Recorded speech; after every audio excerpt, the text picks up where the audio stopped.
کہا 12 بھائی تھے، ایک کا انتقال ہو گیا تو 11 ہم ہیں۔ کہا لیکن تم تو 10 ہو، 11واں کہاں ہے؟ کہا وہ چونکہ والد صاحب کی خدمت کرتا ہے، والد صاحب اس سے بڑی محبت کرتے ہیں، والد صاحب اس کو کہیں جانے نہیں دیتے، تو وہ والد صاحب کی خدمت پر مامور ہے، وہیں ہے۔ آپ نے فرمایا اچھا چلو ٹھیک ہے۔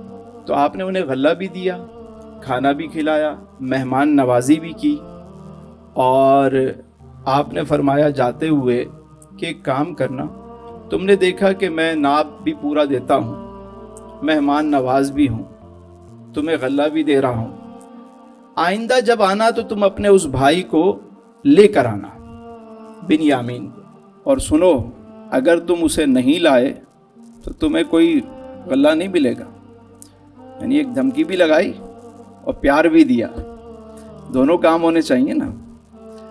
مقصد یہ تھا کہ وہ لے کر آئیں، اور جب وہ جانے لگے تو آپ نے اپنے غلاموں سے کہا کہ ان کے جو اناج کے بیگ ہیں، انہوں نے جو پیسے دیے ہیں، وہ سارے واپس اس کو پیک کر کے ان کے غلے کے اندر ڈال دو، کیونکہ یہ چونکہ دور سے آئے ہیں، پردیسی بھی ہیں، پھر ہو سکتا ہے انہیں ضرورت پڑے۔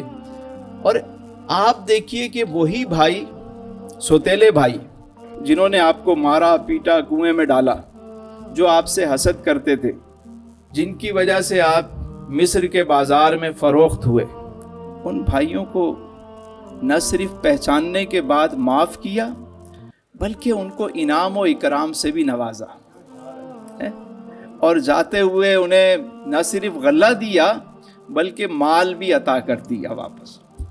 جو اعلیٰ ظرف ہوتا ہے نا، جو خاندانی رئیس ہیں، وہ مزاج رکھتے ہیں نرم اپنا، تمہارا لہجہ بتا رہا ہے تمہاری دولت نہیں ہے، ذرا سا قدرت نے کیا نوازا کہ آ کے بیٹھے ہو پہلی صف میں، ابھی سے اڑنے لگے ہوا میں، ابھی تو شہرت نہیں ہے۔ ہوا یہ کہ آپ نے عطا بھی کیا، اور چونکہ رشتہ دار تھے تو صلہ رحمی کے طور پہ بھی آپ نے ان کو مال بھی عطا کیا، پیسے بھی عطا کیے، خدمت بھی کی، خوش ہو کر کے بھیجا انہیں۔ یہ اعلیٰ ظرف لوگوں کا کام ہوتا ہے۔ اور جو بیچارے انتقام کی بھٹی میں جل رہے ہوتے ہیں، انہیں جہاں کوئی منصب ملا نہیں، اللہ اکبر، انہوں نے تو وہ حشر کرنا ہے، آپ کے وہ عیوب بھی گنوا دینے ہیں جو آپ میں بھی نہیں ہوتے، وہ باتیں بھی بتائیں گے۔ ذرا سا پیسہ کیا آ گیا، ذرا سی کوئی بڑا گھر کیا لے لیا، تھوڑی اچھی نوکری کیا مل گئی، انسان کو انسان ہی نہیں سمجھتے۔ جتنا اللہ عطا کرے اتنا بندے کو عاجز رہنا چاہیے، شکر گزار رہنا چاہیے، اس سے نعمتوں میں اضافہ ہوتا ہے۔ آپ دیکھیں جس درخت پہ پھل لگے ہوں گے وہ اوپر ہوگا یا جھکا ہوا ہوگا؟ تو جس میں کچھ ہوتا ہے نا، جو چیز اپنا جتنا دامن وا کرتی ہے وہ اتنا بھرا کرتی ہے۔ تو عاجز رہیں، اللہ کو عاجزی بہت پسند ہے، انکساری بہت پسند ہے، شکر گزاری بہت پسند ہے، اور صلہ رحمی بہت پسند ہے۔ حضور فرماتے ہیں کہ جو یہ چاہتا ہے کہ اس کی عمر میں برکت ہو، اسے چاہیے کہ اپنے رشتہ داروں سے صلہ رحمی کرے۔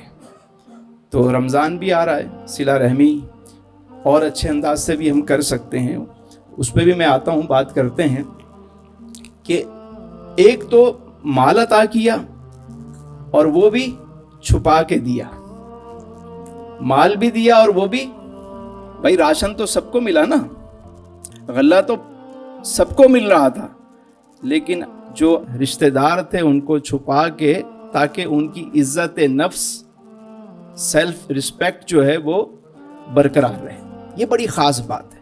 ہمارے یہاں تو رمضان شروع ہوگا اور راشن بٹنا شروع ہو جائیں گے، جس طرف دیکھیے راشن، وہ روشن پاکستان بنانے کے چکر میں راشن پاکستان بنا دیا، ہر طرف راشن، راشن کے تھیلے۔